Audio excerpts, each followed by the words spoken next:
விடக்கூடாது. அன்புள்ள சகோதரர்களே, அடுத்ததாக முஸ்னத் அஹ்மதிலே வரக்கூடிய செய்தியை நீங்கள் பார்க்கலாம். உயிர் போய்விட்டால் தொடர்புடைய இடங்களை நம்ம தெரிந்து கொள்ள வேண்டும். உயிர் போய்விட்டால் அதாவது ஒரு உடலை விட்டு உயிர் பிரிந்து விட்டது, மரணித்து விட்ட பின்னால் எப்படிப்பட்ட நிலையில் அந்த உடல் இருக்கும் அப்படி என்று கேட்டீங்கன்னு சொன்னால், சில பலகீனமான தவறான நம்பிக்கைகளை வாட்ஸ்அப்பில் எல்லாம் வந்திருக்கும். என்னை மெதுவாக குளிப்பாட்டுங்க, இது என்னது உடம்புகள் எல்லாம் அப்படி போயிருக்குது, உயிர் வெளியாகினால பாதிக்கப்பட்டிருக்கேன், இப்படி எந்த செய்தியும் குர்ஆன்ல ஹதீஸ்ல என்ன இல்லை.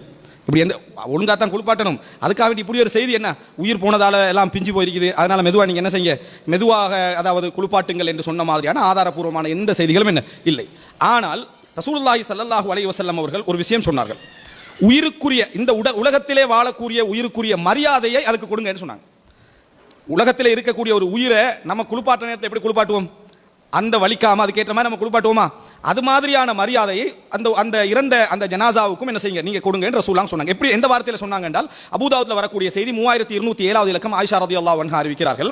ரசூலுல்லாஹி ஸல்லல்லாஹு அலைஹி வஸல்லம் சொன்னார்கள், கஸ்ரு அத்மில் மய்யித் கஸ்ரிஹி ஹய்யா. ஒரு இறந்து போன ஜனாசாவுடைய எலும்பை முறிப்பது என்பது, அதாவது ஒரு முறிவு ஏற்படுவது என்பது இந்த உலகத்திலே உயிரோடு உள்ள ஒருவருடைய எலும்பை முறிப்பதற்கு சமம் அப்படின்னு ரசூலுல்லாஹி ஸல்லல்லாஹு அலைஹி வஸல்லம் அவர்கள் சொன்னார்கள். உயிரோடு இருக்கக்கூடிய இது எல்லா விஷயங்களுக்கும் பொருந்தும், ஜனாசாவுக்கும் பொருந்தும். உயிரோடு இருக்கக்கூடிய ஒரு ஜனாசாவுடைய ஒரு நீங்க விரலை உடைக்கிறீங்கன்னு சொன்னா, உயிரோடு இருக்கக்கூடிய ஒரு மனிதனுடைய விரலை உடைக்கிறீங்கன்னா, உடல்ல ஒரு பாதிப்பு ஏற்படுத்துறீங்கன்னா, அதே மாதிரியான தரம் தான் ஒரு ஜனாசாவுக்கு நீங்கள் ஏற்படுத்தினாலும் இதை அடிப்படையாக வைத்து தான் போஸ்ட்மார்ட்டம் என்பது இஸ்லாமிய அறிஞர்கள் மிக நிர்பந்தமான நிலையில் மாத்திரம் அனுமதி என்று சொல்வதற்கு இதான் காரணம்.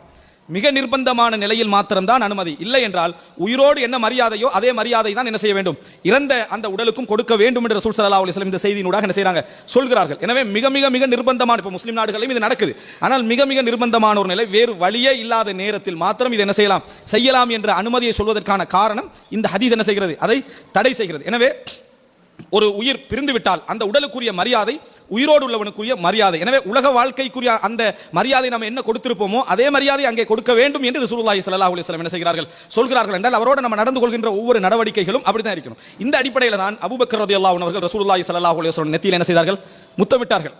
ஒரு உயிரோடு உள்ளவரை எப்படி நடத்தினாங்களோ அப்படித்தான் அபூபக்கர் ரலியல்லாஹு அன்ஹு நடத்தினார்கள். ரசூலுல்லாஹி ஸல்லல்லாஹு அலைஹி வஸல்லம் அவர்கள் உஸ்மான் இப்னு மத்ஊன் ரலியல்லாஹு அன்ஹு அவர்களை அழுது கொண்டே முத்தமிட்டார்கள். நபி அவர்கள் அவர் ஜனாசாவாக இருக்கக்கூடிய நேரத்தில் கண்ணீர் தாரை தாரையாக சிந்திக் கொண்டே என்ன செய்தார்கள், ரசூலுல்லாஹி ஸல்லல்லாஹு அலைஹி வஸல்லம் அவர்கள் நெத்தியிலே முத்தமிட்டார்கள் என்ற செய்திகள் எல்லாம் நாம் என்ன செய்கிறோம் பார்க்கிறோம். எனவே அன்புள்ள சகோதரர்களே, இது இரண்டாவது நம்ம புரிந்து கொள்ள வேண்டும். இந்த உலகத்திலே இருக்கக்கூடிய ஒருவருக்கு என்ன ஒரு அந்த மரியாதை கிடைக்குமோ அதே மாதிரியான மரியாதையை ஒரு ஜனாசா என்ற உடலுக்கும் நம்ம என்ன செய்ய வேண்டும், நம்ம கொடுக்க வேண்டும் என்பதை இந்த செய்தியினூடாக நாம் தெரிந்து கொள்கிறோம். அடுத்ததாக அன்புள்ள சகோதரர்களே, இது மூன்றாவது செய்தி. ரசூலுல்லாஹி ஸல்லல்லாஹு அலைஹி வஸல்லம் அவர்கள், அதாவது இது வந்து முஸ்னத் அஹ்மதுல வரக்கூடிய செய்தி 17225. ரசூல் ஸல்லல்லாஹு அலைஹி வஸல்லம் போய் கொண்டிருக்க ஒரு ஜனாசா போகுது.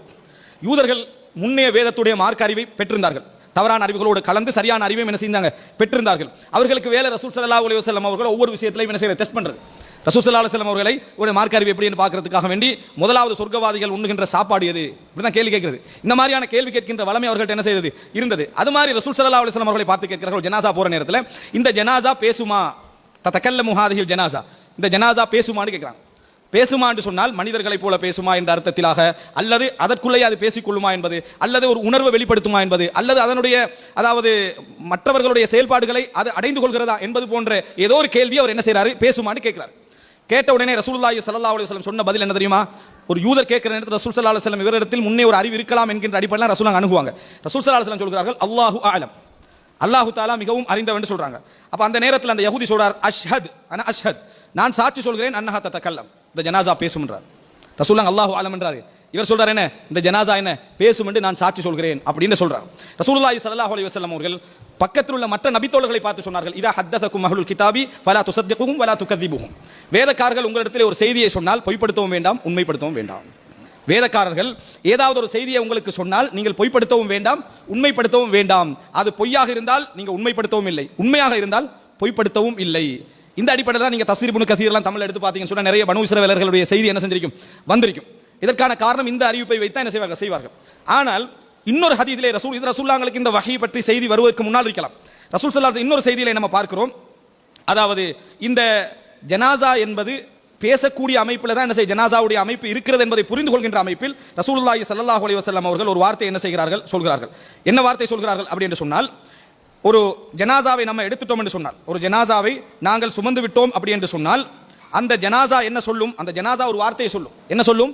நல்ல ஜனாசாவாக இருந்தால் கத்திமூனி, கத்திமூனி என்ன, என்னை வேகமாக கொண்டு போங்க, முற்படுத்துங்கள், அவசரப்படுத்துங்கள் என்று அந்த ஜனாசா சொல்லும் என்று ரசூலுல்லாஹி ஸல்லல்லாஹு அலைஹி வஸல்லம் அவர்கள் என்ன செய்கிறார்கள், சொல்கிறார்கள். அப்ப இந்த செய்தியிலிருந்து என்ன விளங்குகிறது என்று சொன்னால், ரசூலுல்லாஹி ஸல்லல்லாஹு அலைஹி வஸல்லம் அவர்களுக்கு இது தெரிவதற்கு முன்னால், இந்த தகவல் தெரிவதற்கு முன்னால தான் ரசூல் ஸல்லல்லாஹு அலைஹி வஸல்லம் சொல்லிக்கிறாங்க அல்லாஹு ஆலம்.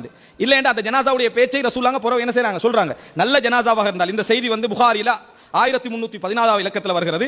ஜனாசாவை சுமந்து கொண்டு மக்கள் போக ஆரம்பித்தால், அது நல்ல ஜனாசாவாக இருந்தால் சொல்லும் கத்திமூனி, கத்திமூனி, என்னை அவசரமாக கொண்டு சொல்லுங்க அப்படின்னா ரசூலுல்லாஹ் அந்த ஜனாசா நாவால் பேசும் என்று சொல்லல, அந்த ஜனாசா நாவால் பேசும் என்று சொல்லல, அந்த ஜனாசாவில் அப்படியான ஒரு உணர்வு என்ன செய்யும், இருக்கும் என்பதை ரசூல் ஸல்லல்லாஹு அலைஹி வஸல்லம் சொல்றாங்க. இந்த அடிப்படையில் நிறைய செய்திகளை நம்ம பார்க்கலாம். அதாவது ஒரு ஜனாசா இஸ்தினாஸ் அடைகிறது. இஸ்தினாஸ் என்று சொன்னால் இந்த உலகத்தாருடைய செயல்பாடுகளின் மூலம் ஒரு ஜனாசா என்ன செய்கிறது, ஒரு ஆறுதல் வடிவத்துக்கு என்ன செய்கிறது, போகிறது என்பது போன்ற சில செய்திகளை நம்ம என்ன செய்யலாம் பார்க்கலாம், பின்னால் சொல்கிறேன். அப்ப அந்த ஜனாசா அப்படி சொல்லும் கத்திமூனி.